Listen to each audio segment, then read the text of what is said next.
Ben Zarif İbrahimov, Urgen shahar Nuranilar Jamoatchilik kengashining raisi, O'zbekiston Jurnalistlar ijodiy uyushmasining a'zosiman, xalq ta'limi elchisiman.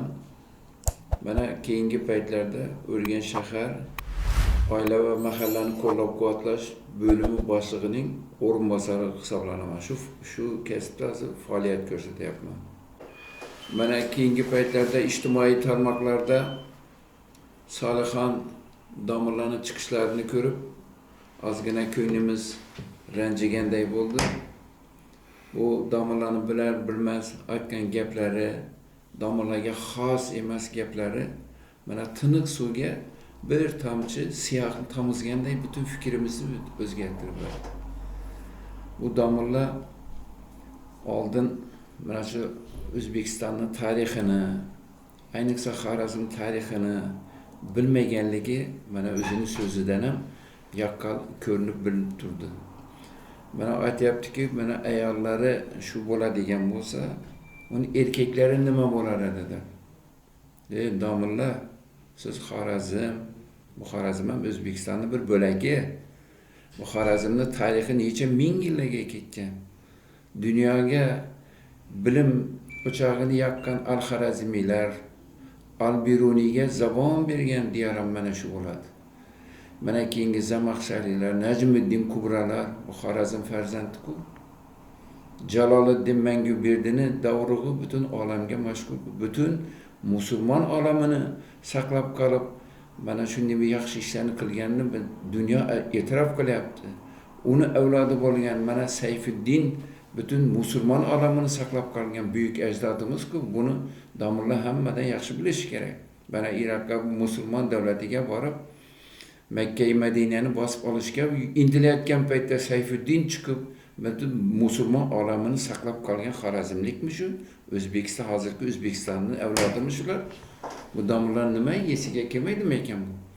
Kun ara mana efirlarda tarqalib turibdi. San'atkorimiz mana Ozod Nazarbekovni yurtga qalqon men durman o'sha. Yov kelsa mana ko'ksimni qalqondir, men durman o'sha, men durman o'sha. Jaloliddin Manguberdining monologini aytgan ashular misra domlaning quloqiga yetmabdimi? Endi bugungi kunni olib qaraydigan bo'lsak, mana yurtboshimiz juda bir yilni yangi yil kutish arafasida mana yilga nom berdi. Bu qanchalik bir e'zozli fikr bo'ldi. Mana inson qadrini qadrlash yili, ham faol mahalla yili dedi. İnsonni qadrlashdan da ulug' ne'mat bo'lmasa kerak. Birovni qadr qilsang qadr topasan. To'g'rimi? Birovni qadr qilsang, sen ham qadrli bo'lasan. Yurtboshimiz mana shunday insonlarni qadrlash to'g'risida fikr ayttirsa, bu inson bu yoqdan chiqib, mana bu yurtning erkeklari nima bo'ladi ekan deb ularni yere urib turganini ko'rib, men juda bir jahlim ham chiqib ketdi, quyishqonlikka bordim, keyin kuzatdim. Mana shu ijtimoiy tarmoqlarda unga qarshi qancha odamlar so'zladilar, qancha she'rlarni bir aytib, bir nimalarni qildilar. Men kuzatib o'tirdim. Mana keyingi paytda eshitib sal uni ishdan ozod qilingani, boshqasini eshitmoq, lekin baribir ko'nglimiz joyiga tushgan yo'q. Men o'yladim, domla mana shu yurtdan kechirim so'rarmaykan deb. Kechirimli bo'lisham, kechirim so'rasham mardlikka kiradi axir. Namarchilik qilib o'tirdik mana yashirib. Men mana imomlarimizni ko'raman, o'z kasbim bo'yicha mana nuroniylar bilan ishlash jarayonida qancha imomlar bilan, qancha domlalar bilan gapirishaman, suhbatlashaman. Ularni qilayotgan mana tinchlikni saqlash yo'lida qilayotgan imomlarimizni xizmatlarini men juda qadrlayman. Mana viloyatimiz bosh imomi Xayrulla akani mana ko'rdik nimada chiqqanini ijtimoiy tarmoqda. Mana Urgen shaharning bosh imomi Hasanboy aka Kenjayev bilan maslahatlashib, bu xonadonlarga kiramiz shular bilan, yetim yesirlarni xabarini olamiz. Biroq qadrlaymiz, yaxshi gapim biza aytadi-ku, bug'doy noning bo'lmasa, bug'doy so'zing bo'lsin deb.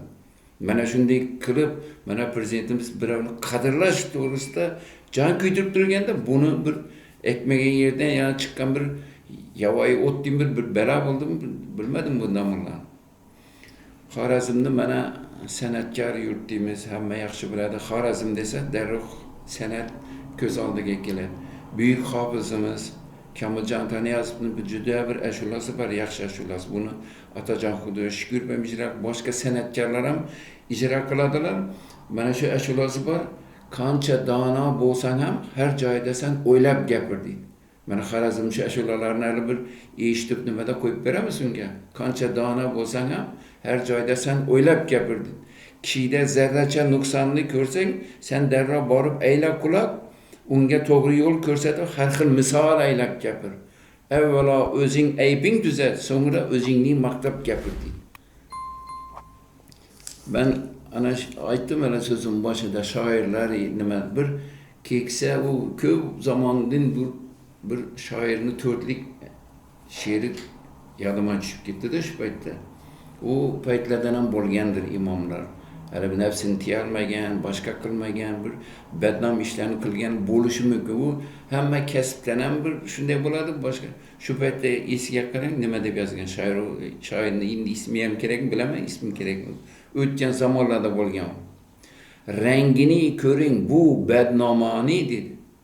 Hangi eshagi irur xudoni. Masjidni o'ziga jami etibdir, bilmam kim buni imom etibdir dedi. Bo'lganmagan shu paytlar. Shunday imomlar ham bo'lgandir. U shoirning davrida bo'lgan bu.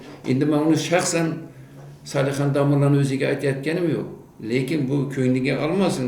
Shunday zamonlar bo'lgan, shu zamonlarda yozilgan bu. Masjidni o'ziga jami etibdir, bilmam kim buni imom etibdir deydi.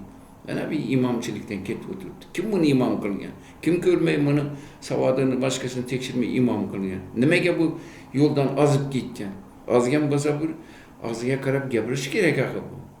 Bizni bir mana yurtboshimizning juda bir yaxshi bir xayrli ishi bor. Bu dunyo bo'yicha necha ming yillar ketadigan bir xayrli ish qilyapti.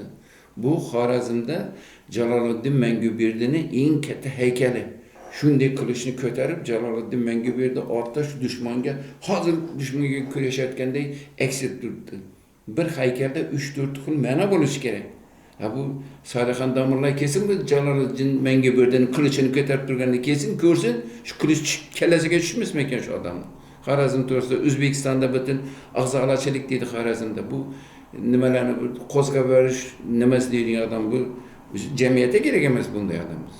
Jamiyatga hozir qancha prezident atrofimizda nimalar bo'lyapti? Qozog'istonda, boshqa yerda og'zi birgachib domlalar uyma-uy kirib, yoshlar bilan yoshlarning kallasiga, mana ongiga, shuuriga Xorazmdagi Jaloliddin Manguberdini, Najmiddin Kubroni, mana shunday zamaxshariylarni qo'lida tug' bilan 70-80 yoshda qo'lida tug'ni qo'lidan chopib oladilar tug'ni zamaxshariy. Mo'g'ullar. Qayerga ketdi bu jasorat? Buni biza yoshlarga o'rgatib nima qilasak, bu yerda bunday bo'lib turibdi. Endi damlar, afsus damlar bilmadim men. Bunday odamni men o'zim hayotimda birinchi marta uchrashim bunday. Buzg'unchi deb, men aniq buzg'unchi deb aytaman shu odam. Shuning uchun mana shu insofga kelish kerak. Meni birdan bir talabim mana xalqdan kechirim so'rash kerak. Kechirim. Men o'zim bo'lasam yotib mana bobo odam menga nima kelmagan, yotib mana xalqning oyoqlariga yiqilib kechirim so'radim. Meni shu og'zimdan shunday iflos chiqib ketdi. Kechiring meni deb. Nimaga domlalar bir kuch topa olmaydi? Nima bir g'urur yo'qmi nimani? Qani endi shuncha ishlarni qildi, uni atrofiga kim endi bor atrofida namoz o'qiydi? Kimga u peshvoz qilib nimani namozxonaning boshida turib namoz o'qib beradi? Kim ergashadi endi odamga? Shuning uchun men yana bir talabim shu, xalqdan kechirim so'rasin. Kechirim so'rab. Xalqimiz ham kechirimli. Men ham Urgan shahar nuroniylar bilan kun ora gapirishamiz, boramiz, mahallalarga kiryapmiz, uyma-uy yurayapmiz. Qayerga kelsak ham Zarboy aka bu ijtimoiy tarmoqlarni ko'ryapsizmi, nima gaplar bo'lyapti deydi. Hammasini ko'ngli og'rib o'tiribdi xorazmliklarning. Bu Xorazmning har bir fuqarosi O'zbekistonning fuqarosi bu. Hammamiz birmiz, yaxlitmiz. U ajratishga men sira haq yo'q deb o'ylayman. Shuning uchun e'tiborlaringiz uchun katta rahmat.